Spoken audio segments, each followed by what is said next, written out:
Hello students, how are you.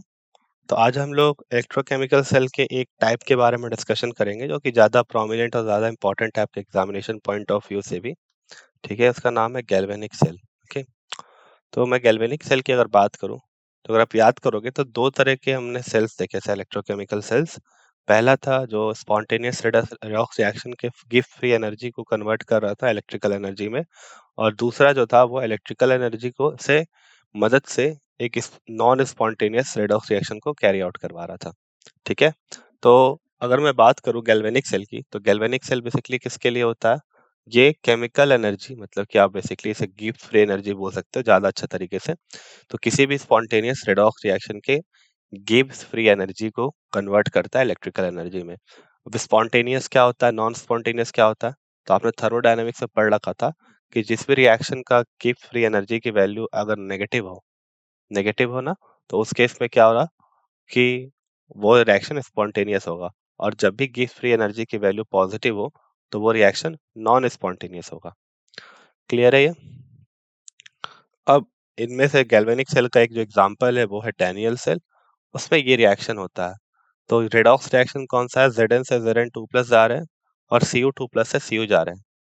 तो मैं अगर आपसे पूछूं कि इसमें किस स्पेसिस का रिडक्शन हो रहा है और किस स्पेसिस का ऑक्सीडेशन हो रहा है, तो आप बोलोगे कि ये जो जिंक है ना, ये 2 इलेक्ट्रॉन लूज करके Zn2+ में जा रहा है, तो इसका क्या हो रहा है? ऑक्सीडेशन हो रहा है। और Cu2+ 2 इलेक्ट्रॉन गेन करके Cu सॉलिड में जा रहा है, तो इसका क्या रिडक्शन हो रहा है? क्योंकि जिंक इलेक्ट्रॉन लूज कर रहा है और copper copper ion electron gain कर रहा है। तो अगर मैं हाफ सेल रिएक्शन लिखना चाहूँ, हाफ सेल रिएक्शन में बोलते हैं, तो अगर मैं सपोज मैं रिडक्शन हाफ रिएक्शन लिखना चाहूँ, तो क्या होगा? रिडक्शन तो इसका हो रहा है, Cu2+ में 2 इलेक्ट्रॉन लगेंगे, plus 2 electrons will give you Cu।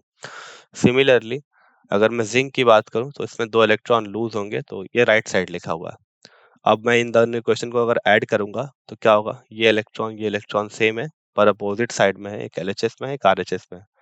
तो ये दोनों आपस में कैंसल आउट हो जाएंगे, जिससे हमें ये इक्वेशन फाइनली मिल जाएगा। तो अगर मैं बात करूँ सबसे इम्पोर्टेंट चीज की, तो वो यही है कि इसमें Gibbs free energy of spontaneous redox reaction convert होता है इलेक्ट्रिकल एनर्जी में, है ना। अब ये होता कैसे है? ठीक है, कैसे होता है? तो सबसे पहले उसके लिए हमें ये समझना होगा कि इलेक्ट्रोड पोटेंशियल क्या होता है। तो जैसे आप अगर ये रिएक्शन जब करते हो, जब ये आप स्पॉन्टेनियस रेडॉक्स रिएक्शन करते हो जिससे जिसके गिब्स फ्री एनर्जी को आप इलेक्ट्रिकल एनर्जी में बदलना चाहते हो, तो उस रिएक्शन में हम क्या करते हैं? एक इलेक्ट्रोड लेते हैं, ठीक है, और उस इलेक्ट्रोड को डिप करते हैं इलेक्ट्रोलाइटिक सॉल्यूशन में। राइट, इलेक्ट्रोलाइटिक सॉल्यूशन में क्या प्रेजेंट है? आयंस प्रेजेंट है, उसी सेम मेटल के, मतलब उसी सेम मेटल के कैटायंस प्रेजेंट है आपके सॉल्ट सॉल्यूशन में। और इलेक्ट्रोड पे क्या प्रेजेंट है? वो मेटल प्रेजेंट है। राइट, हो सकता है कि ये कंडीशन ना भी हो, पर इलेक्ट्रॉन का सोर्स है एक जगह पे, आप ऐसे बोलो, एक जगह इलेक्ट्रॉन का सोर्स है और एक जगह इलेक्ट्रॉन का सिंक है जहाँ पे इलेक्ट्रॉन रिसीव की जा सकती है। ऐसे सोच सकते हो आप।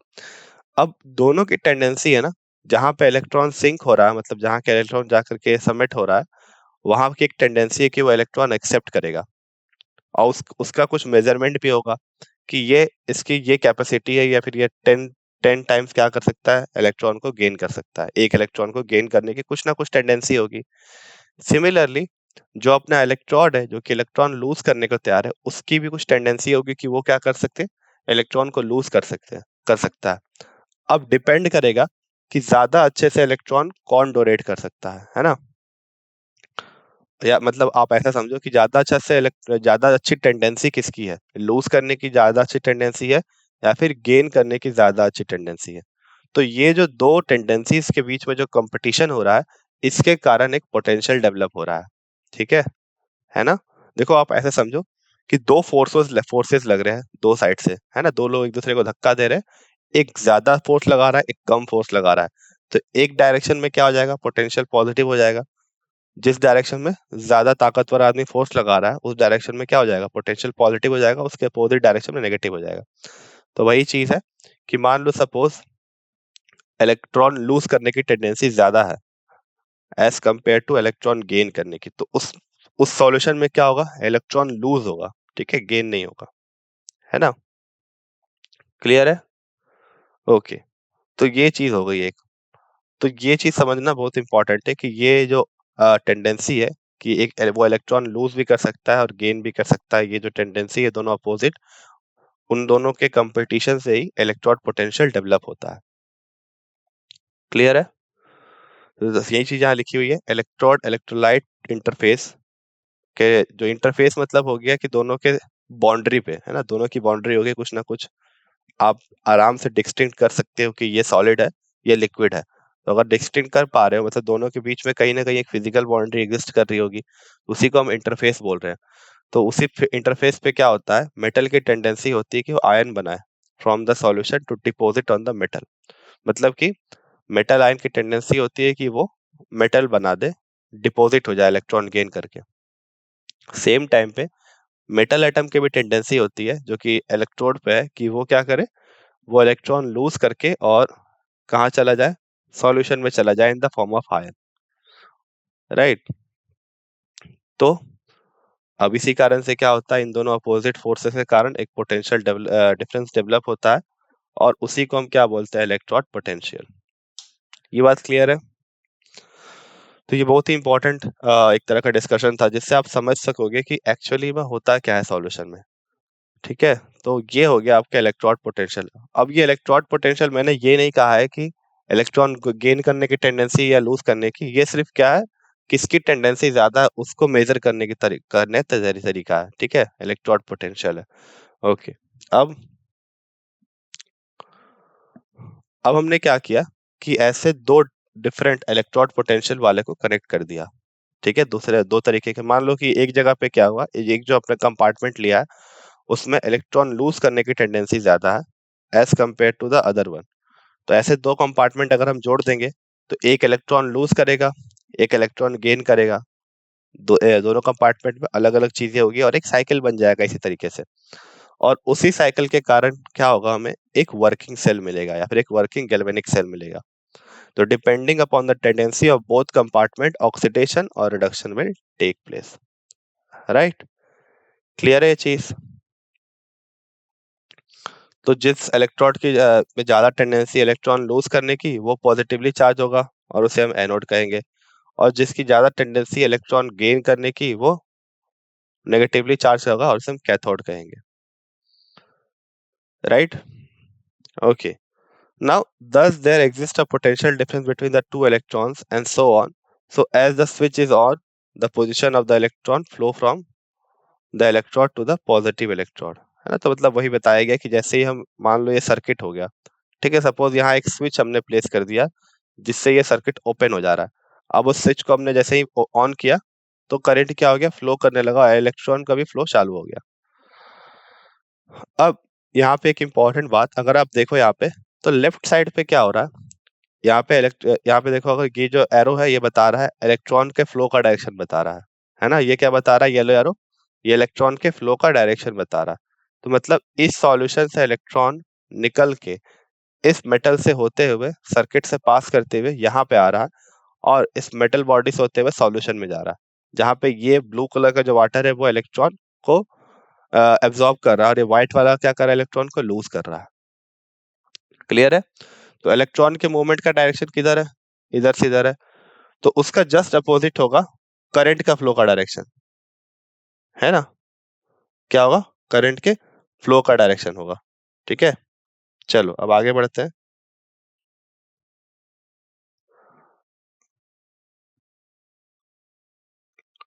क्लियर है ये चीज?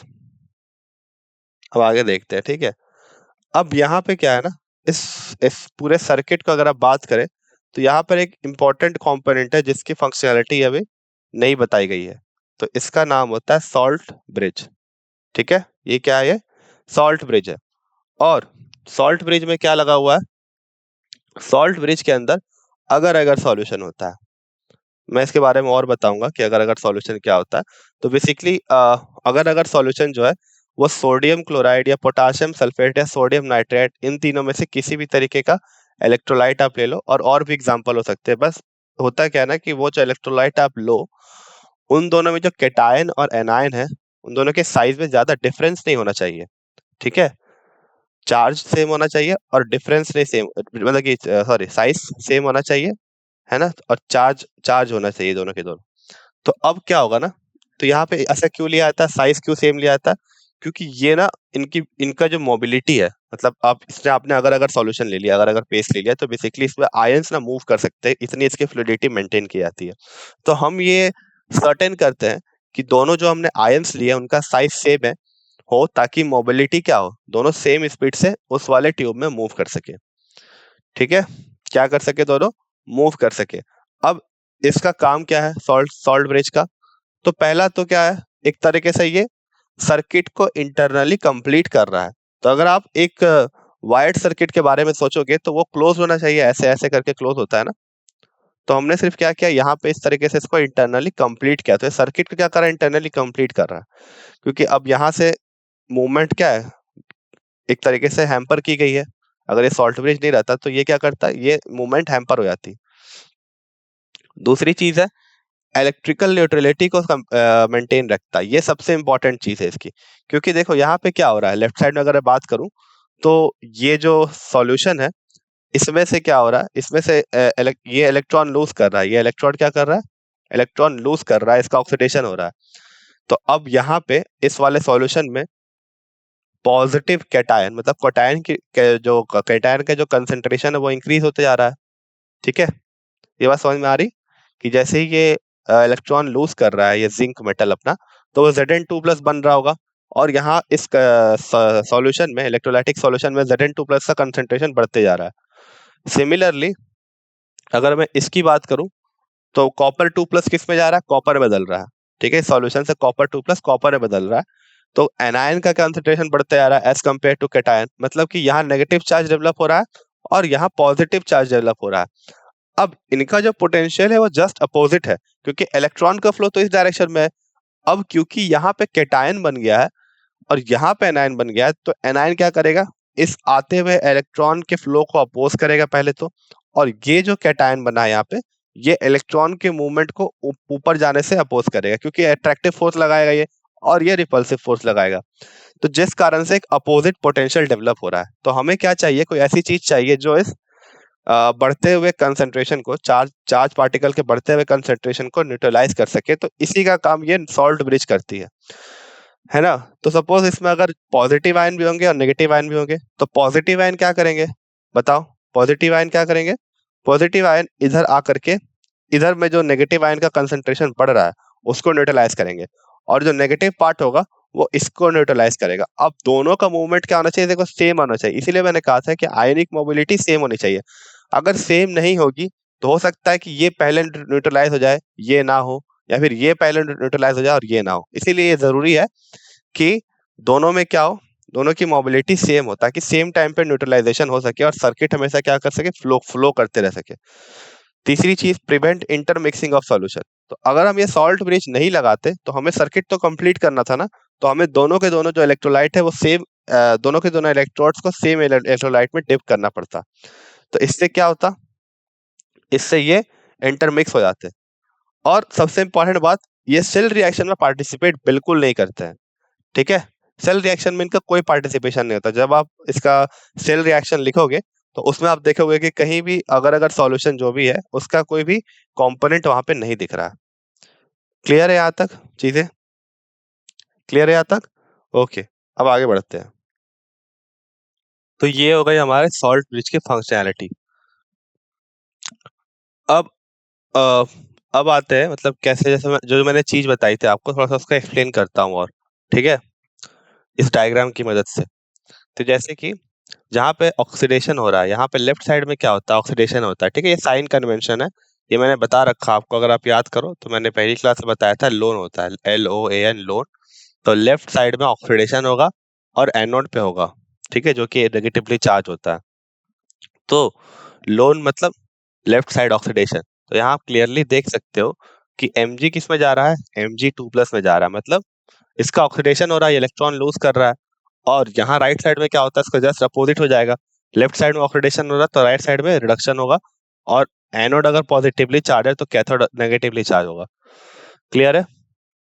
तो अब यहाँ पे क्या हो रहा है, Ag+ जा रहा है Ag में, तो ये इलेक्ट्रॉन गेन कर रहा होगा, तभी तो सिल्वर में कन्वर्ट हो रहा होगा। ठीक है, तो ये यहाँ पे क्या रिडक्शन हो रहा है, यहाँ पे ऑक्सीडेशन हो रहा है। तो जैसे ही ये Mg2+ में जा रहा है, तो Mg2+ का कंसंट्रेशन बढ़ रहा है यहाँ पे इस वाले पार्ट में, और ये Mg2+ क्या है, पॉजिटिवली चार्ज है, तो इसको न्यूट्रलाइज करने के लिए नेगेटिव पार्ट चाहिए, तो हमने यहाँ पे सोडियम नाइट्रेट लिया है। तो ये नाइट्रेट मूव करके Mg के साथ क्या करेगा, न्यूट्रलाइजेशन प्रोसेस कैरी आउट करेगा। सिमिलरली यहाँ पे देखो क्या होगा, यहाँ पे NO3- है, ठीक है, यहाँ पे क्या है, NO3- बन रहा होगा, AgNO3 हमने सॉल्ट लिया है, तो क्योंकि अब Ag+ चला जा रहा है मेटल के ऊपर, तो NO3- उसका काउंटर पार्ट बच रहा है, तो ये क्या करेगा, ये इस वाले पार्ट में मूव करके आके इसके साथ आकर जुड़ जाएगा, मतलब NaNO3 बना देगा, तो ये भी क्या हो जाएगा, न्यूट्रलाइज हो जाएगा। तो इस तरीके से क्या होता है, न्यूट्रलाइजेशन होती है, ठीक है, इस तरीके से सॉल्ट ब्रिज से न्यूट्रलाइजेशन की जाती है। अब अगर ये चीज ना की जाए तो क्या क्या कॉन्सिक्वेंसेस होंगे, अगर ये सॉल्ट ब्रिज ना प्रेजेंट हो, तो ये करंट ना बहुत कम टाइम के लिए फ्लो करेगा, थोड़े देर के लिए फ्लो करेगा, बिल्कुल माइन्यूट सेकंड के लिए, और तुरंत बंद हो जाएगा, क्योंकि एक चार्ज चार्ज का एक्यूमुलेशन हो जाएगा तुरंत, यहाँ पे पोटेंशियल उसका जस्ट अपोजिट हो जाएगा, और ये क्या हो जाएगा, ये करंट तुरंत फ्लो करना बंद कर देगा चार्ज के एक्यूमुलेशन के कारण। क्लियर है, क्योंकि कभी सिस्टम को ये नहीं पसंद कि वो चार्ज इक्विलिब्रियम की तरफ मूव करे, ठीक है, क्लियर है, okay. So this is about the functional of salt bridge. अब नेक्स्ट आते हैं ईएमएफ पे, ठीक है, नेक्स्ट हम ईएमएफ पे आते हैं। तो ये मैंने कहा था ना शुरू में कि दोनों इलेक्ट्रोड और इलेक्ट्रोलाइट इंटरफेस पे एक पोटेंशियल डेवलप हो रहा है, लेफ्ट साइड में भी और राइट साइड में भी। अब ये दोनों जो पोटेंशियल है, उन दोनों पोटेंशियल के बीच के डिफरेंस को हम इलेक्ट्रोड पोटेंशियल या फिर ईएमएफ कहते हैं, ठीक है, क्या कहते हैं हम, इलेक्ट्रोड पोटेंशियल या फिर ईएमएफ। अगर मैं ईएमएफ को और अच्छे से स्पेसिफाई करना चाहूँ, तो ये तब की इलेक्ट्रोड पोटेंशियल है जब जस्ट हमने करंट को अभी ऑन किया है, ठीक है, तो मैक्सिमम पोटेंशियल जो कि प्रेजेंट कर सकता है वो इलेक्ट्रोलाइटिक सॉल्यूशन, उसी को हम ईएमएफ बोलते हैं। और ये डिफरेंस होता है सिंपली अपने रिडक्शन पोटेंशियल का, दोनों साइड के रिडक्शन पोटेंशियल का डिफरेंस होता है। तो इसका मैं और अच्छे से फॉर्मूला बताऊंगा आपको, फिलहाल के लिए आप ये फॉर्मूला यूज कर सकते हो कि जिसका रिडक्शन हो रहा है उसका reduction potential minus the reduction potential of one which is getting oxidised, और इसी डिफरेंस को हम क्या कहते हैं, इलेक्ट्रोड पोटेंशियल कहते हैं गिवन ईएमएफ सेल की। क्लियर है ये चीज, ओके। सपोज अब मुझे ईएमएफ कैलकुलेट करना है, ठीक है, और हमारे पास क्या है, ईएमएफ दी गई है, सॉरी इलेक्ट्रोड पोटेंशियल दी गई है, और ये नहीं मेंशन्ड है कि ये ऑक्सीडेशन पोटेंशियल है कि रिडक्शन पोटेंशियल है, ठीक है, क्लियर है, मतलब ये चीज मेंशन्ड है कि ये ऑक्सीडेशन पोटेंशियल है, ये रिडक्शन पोटेंशियल है, और फर्दर हमें क्या करना है, ईएमएफ कैलकुलेट करना है। एक सेल गिवन है जिसमें ऑक्सीडेशन और रिडक्शन किसका हो रहा है ये भी मेंशन्ड है। तो अपन क्या करते हैं कि सपोज अगर जिसका रिडक्शन हो रहा है उसका रिडक्शन पोटेंशियल गिवन है, तब तो ठीक है, और जिसका ऑक्सीडेशन हो रहा है उसका ऑक्सीडेशन पोटेंशियल गिवन है, तब ठीक है, और इन दोनों को ऐड कर दिया हमने, ठीक है, तो सिंपली हम क्या कर रहे हैं, जिसका रिडक्शन पोटेंशियल गिवन है उसके रिडक्शन पोटेंशियल को और जिसका ऑक्सीडेशन पोटेंशियल गिवन है उसके ऑक्सीडेशन पोटेंशियल से ऐड कर देते हैं, राइट, और इससे हमें क्या मिलता है, इससे हमें इलेक्ट्रॉन पोटेंशियल मिलता है। अब सपोज ऐसा केस आ जाए जहां पे जिसका रिडक्शन हो रहा है उसका रिडक्शन पोटेंशियल ना दे करके उसका ऑक्सीडेशन पोटेंशियल मेंशन हो, ठीक है, मैं दोबारा से बोलता हूँ। सपोज हम हमें क्या करना था कि जिसका रिडक्शन हो रहा है उसका रिडक्शन पोटेंशियल प्लस जिसका ऑक्सीडेशन हो रहा है उसका ऑक्सीडेशन पोटेंशियल, दोनों को ऐड कर दो, वो हमें ईएमएफ दे देगा। मैंने कहा कि हमारा सिनेरियो क्या है कि जिसका रिडक्शन हो रहा है उसका ऑक्सीडेशन पोटेंशियल गिवन है rather than the reduction potential, और अब हमें क्या चाहिए इसका, हमें इसका रिडक्शन पोटेंशियल चाहिए। तो हम क्या करेंगे इसके लिए कि जो ऑक्सीडेशन पोटेंशियल गिवन था उसका जस्ट नेगेटिव साइन ले लेंगे, वही उसका रिडक्शन पोटेंशियल हो जाएगा। क्लियर है, दोबारा से रिपीट करता हूं कि सपोज जिसका रिडक्शन होना है उसका रिडक्शन पोटेंशियल नहीं दे करके ऑक्सीडेशन पोटेंशियल गिवन है और आपको रिडक्शन पोटेंशियल चाहिए, तो आप उसके साइन को रिवर्स कर दो तो आपको उसका रिडक्शन पोटेंशियल मिल जाएगा। सिमिलरली जिसका ऑक्सीडेशन हो रहा है उसका ऑक्सीडेशन पोटेंशियल इस तरीके से ले लो, और फिर इन दोनों को क्या कर दो, जोड़ दो, और इसके समेशन जो हमें मिलेगा वो क्या होगा, वो होगा ईएमएफ ऑफ द सेल। तो वही गिवन है, EMF E is equals to reduction potential of the species getting reduced plus the oxidation potential of the species getting oxidized, and this gives you the EMF of the cell, right? This gives you the EMF of the cell. तो ये formula ना बहुत ही important है। देखो कहीं कहीं हो सकता है कि आपको ये फॉर्मूला ना मिले, आपको जो जनरल फॉर्मूला मिलता है वो ये मिलता है कि reduction potential of the one getting reduced minus the reduction potential of one getting oxidised. ये फॉर्मूला जनरली लोग यूज करते हैं, पर मैं आपको सजेस्ट करूंगा कि कंफ्यूजन ना हो तो आप क्या करो, दो जिसका रिडक्शन हो रहा है उसका रिडक्शन पोटेंशियल और जिसका ऑक्सीडेशन हो रहा है उसका ऑक्सीडेशन पोटेंशियल दोनों को ऐड कर दो और आपको आपका फाइनली क्या मिल जाएगा, ईएमएफ मिल जाएगा। ठीक है, इससे चीजें ना हल्का सॉर्टेड रहेगी और ज्यादा लॉजिकल सेंस करेगा ये भी। क्लियर है ये? Okay, so this was a important formula, इसका यूज हम आगे करेंगे अभी। चलो, जैसे कि यहाँ पे एक इलस्ट्रेशन गिवन है और हमारे पास एक सेल रिएक्शन है जहाँ पे हमारे पास लेफ्ट साइड में कॉपर है और सिल्वर आयन है और राइट साइड में कॉपर आयन और सिल्वर है। कॉपर किस पे जा रहा है? कॉपर जा रहा है कॉपर 2 प्लस में, Cu is going to Cu2 plus and Ag plus is going to Ag। तो ये दोनों हाफ रिएक्शन है सपोज, राइट? ओके, सो हमने इन हाफ रिएक्शंस को अलग अलग लिख लिया। देखो, दो Ag प्लस दो Ag में जा रहे हैं, तो क्योंकि यहाँ पे दो Ag प्लस है तो एक Ag एक Ag प्लस एक इलेक्ट्रॉन ले रहा है, तो दो Ag प्लस दो इलेक्ट्रॉन्स लेंगे, इसलिए दो इलेक्ट्रॉन मेंशन्ड है। Cu2 प्लस ऑलरेडी क्या है, एक डाइवैलेंट कैटायन है, तो दो इलेक्ट्रॉन लूज करने ही पड़ेंगे इसमें। तो ये हमारा सेल हो गया। अब होता है सेल रिप्रेजेंटेशन की बारी, अब आती है सेल रिप्रेजेंटेशन की बारी। तो इस सेल को हम ऐसे करके क्या कर सकते हैं, रिप्रेजेंट कर सकते हैं। अब इसके डिफरेंट डिफरेंट कंपोनेंट है, तो हमें पता है कि Cu 2 प्लस में जा रहा है, तो हम क्या लिखेंगे, पहले Cu कौन से स्टेट में, इंपॉर्टेंट है अच्छे से लिखने की जरूरत है इसे। Cu सॉलिड जा रहा है Cu 2 प्लस में और बीच में हमने एक लाइन डाली है। ठीक है, इसका इस लाइन का मतलब मैं बताऊंगा। फिर ये हो गया किसका, ऑक्सीडेशन का पार्ट। अब क्योंकि बाय कन्वेंशन ही जिसका ऑक्सीडेशन होता है वो लेफ्ट साइड में रहता है, तो इसी सेल रिप्रेजेंटेशन में भी हमने क्या किया है, इसे लेफ्ट साइड में रखा है। नेक्स्ट देखो, अगर आप जिसका रिडक्शन हो रहा है उसे हमने राइट साइड में रखा और बीच में एक, यहाँ पे एक डबल बार होना चाहिए, सॉरी यहाँ पे क्या आना चाहिए, डबल बार होना चाहिए, है ना? वो क्या जा रहा है, उसमें क्या हो रहा है, फिर ये Ag प्लस जा रहा है Ag में। ठीक है, Ag प्लस किस पे जा रहा है, Ag में जा रहा है। तो यहाँ पे क्या है, या डबल लाइन है। ठीक है, देख लो यहाँ पे ये दो लाइंस क्या बता रहे हैं कि हम ये सॉल्ट ब्रिज को बता रहे हैं। ठीक है, सॉल्ट ब्रिज का रिप्रेजेंटेशन है, राइट? फिर Ag प्लस जा रहा है Ag में, फिर बीच में एक लाइन है। तो ये दोनों जो सिंगल लाइंस है ना, ये सिंगल लाइंस हमें एक तरीके से डिस्टिंक्ट करती है, ये ना फेज बाउंड्री को रिप्रेजेंट करने के लिए ये सॉलिड फेज में है और ये एक्वस फेज में, और इन दोनों के अलग अलग फेजेस है, इसीलिए ये एक तरीके से फेज बाउंड्री को डिनोट करती है। और ये डबल लाइन क्या डिनोट करती है, कि ये डबल लाइन है आपका सॉल्ट ब्रिज। क्लियर है? तो दोनों साइड ये सिंगल सिंगल लाइन है इंटरफेस और ये डबल लाइन है सॉल्ट ब्रिज। तो हम Cu से Cu 2 प्लस में जा रहे हैं और Ag प्लस से Ag में जा रहे हैं, तो जिस तरह जैसे जा रहे हैं वैसे ही लिखना भी है, सिर्फ ऑक्सीडेशन जिसका हो रहा है वो लेफ्ट साइड और जिसका रिडक्शन हो रहा है वो राइट साइड। तो हमारा ई सेल क्या हो जाएगा, सपोज हमारे पास रिडक्शन पोटेंशियल गिवन था। ठीक है, इन दोनों का रिडक्शन पोटेंशियल गिवन था। अब देखो ये भी इंपॉर्टेंट है यहाँ पे कि इसे कैसे लिखते हैं। तो देखो यहाँ पे कैसे लिखा हुआ है, ई लिखा हुआ है, ये पोटेंशियल दिखाने का तरीका बेसिकली। तो ये तो रिडक्शन पोटेंशियल है, तो कैसे दिखाएंगे अपन, क्योंकि ये रिडक्शन पोटेंशियल है तो रिडक्शन होना चाहिए। तो हम कहाँ जा रहे हैं, रिडक्शन, अगर Ag प्लस का रिडक्शन करेंगे तो Ag में जाएंगे हम, तो यहाँ पे 2Ag कभी नहीं लिखेंगे। ठीक है, यहाँ कहीं भी देखो आप अगर, तो स्टोकियोमेट्रिक कोफिशिएंट कहीं भी नहीं मेंशन्ड है ना? देखो ये इंपॉर्टेंट बात है, स्टोकियोमेट्रिक कोफिशिएंट कहीं भी नहीं मेंशन्ड है, ना ही सेल रिप्रेजेंटेशन में और ना ही रिडक्शन पोटेंशियल लिखते समय। ओके, तो अगर आप यहाँ पे देखो तो क्या हो रहा है, Ag प्लस Ag में जाएगा, अगर इसका रिडक्शन होगा तो यही चीज होगी, तो हमने इसे इसी ऑर्डर में भी लिखा है। सिमिलरली अगर सपोज कॉपर 2 प्लस आयन का अगर रिडक्शन पोटेंशियल गिवन है, तो वो भी कैसे होना चाहिए, रिडक्शन इसका इधर से इधर जाएगा ये, तो हमने उसे इसी ऑर्डर में लिखा है। तो ये ऑर्डर जिस ऑर्डर में चीजें हो रही है उसी ऑर्डर में लिखा होता है। अब देखो हमें क्या चाहिए, Cu2 प्लस का ऑक्सीडेशन पोटेंशियल चाहिए, रिडक्शन पोटेंशियल नहीं चाहिए। तो हमने क्या किया, इसके आगे एक नेगेटिव साइन लगा दिया।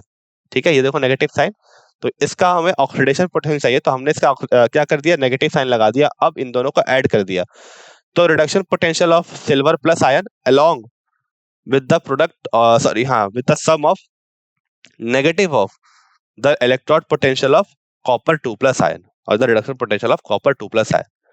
Clear है चीज? Okay, so this is the E cell value. अब सपोज आपके पास एक Mg2 प्लस Mg दिया हुआ, तो आप इसके इलेक्ट्रोड पोटेंशियल को कैसे फाइंड करोगे, ये क्वेश्चन है हमारा। ठीक है, तो अभी मैंने ये क्वेश्चन इसलिए डाला है ताकि आप ना एक standard potential, standard hydrogen electrode होता है जो कि यूज किया जाता है किसी भी इलेक्ट्रोड पोटेंशियल को मेजर करने के लिए, तो उसका एक थोड़ा सा एक ओवरव्यू दे सकूं उसके लिए मैंने यहाँ पे क्वेश्चन पुट किया है। ठीक है, इसके बारे में और डिटेल से पढ़ेंगे। तो बेसिकली इसका यूज क्या होता है, तो हम क्या करते हैं ना कि स्टैंडर्ड कंडीशन में, दोनों को स्टैंडर्ड कंडीशन में लेते हैं। देखो यहाँ पे अगर आप इस सेल रिप्रेजेंटेशन को देखोगे तो देखो ये 1 मोलर सॉल्यूशन है। ठीक है, ये भी देखो H प्लस 1 मोलर सॉल्यूशन है और H2 में जा रहा है, राइट। और सारी चीजें स्टैंडर्डाइज की गई है, मतलब कि आपका प्रेशर वगैरह सारा 1 atm पे है, टेम्परेचर 298 केल्विन, ये सारी चीजें स्टैंडर्डाइज की गई है। और क्योंकि हाइड्रोजन तो गैस है तो इसका सॉलिड इलेक्ट्रोड तो पॉसिबल है नहीं, तो उसकी जगह हमने क्या लिया, प्लेटिनम लिया है एज द इलेक्ट्रोड। तो इसे हम क्या मानते हैं, रेफरेंस मानते हैं। अब जो भी इलेक्ट्रोड पोटेंशियल निकल के आएगा वो इसका रिडक्शन पोटेंशियल होगा। ठीक है, क्योंकि ये हमने क्या मान लिया, ये हमने स्टैंडर्ड या फिर जीरो मानते हैं इसे, तो हम इसके रिस्पेक्ट में निकालते हैं सारी चीजें।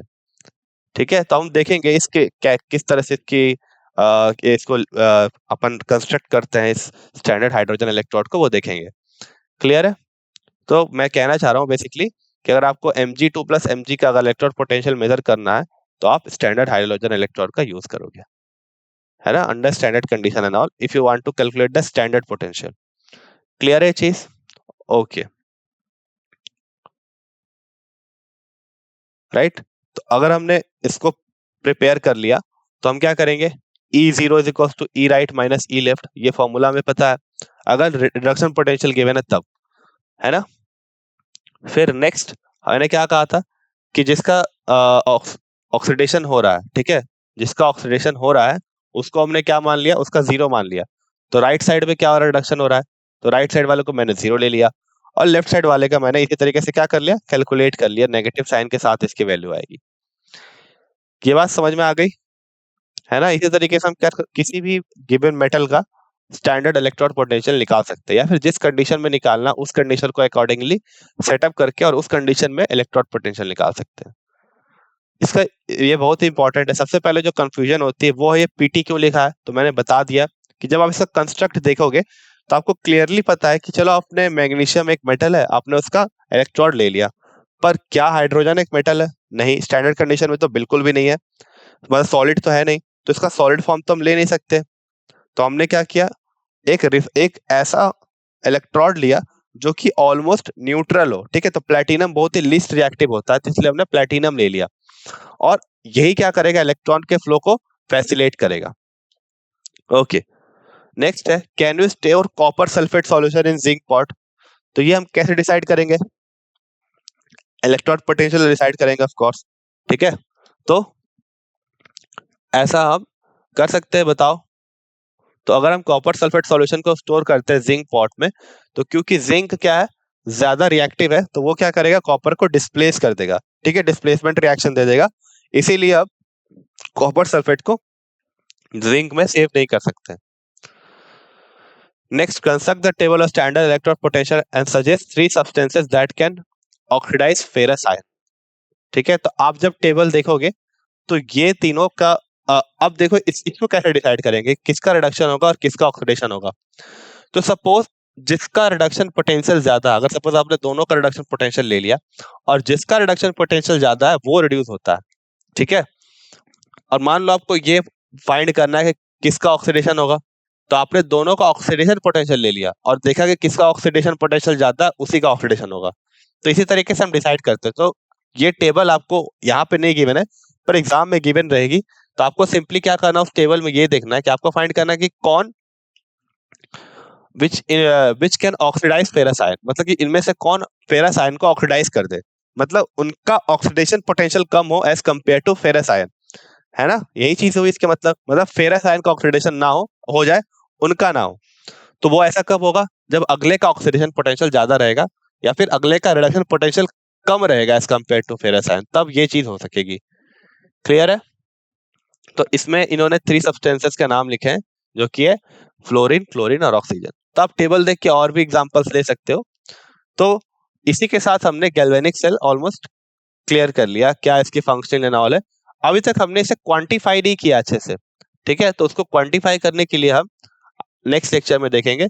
तो with this we have completed the galvanic cell, and with this I end my lecture. Thank you.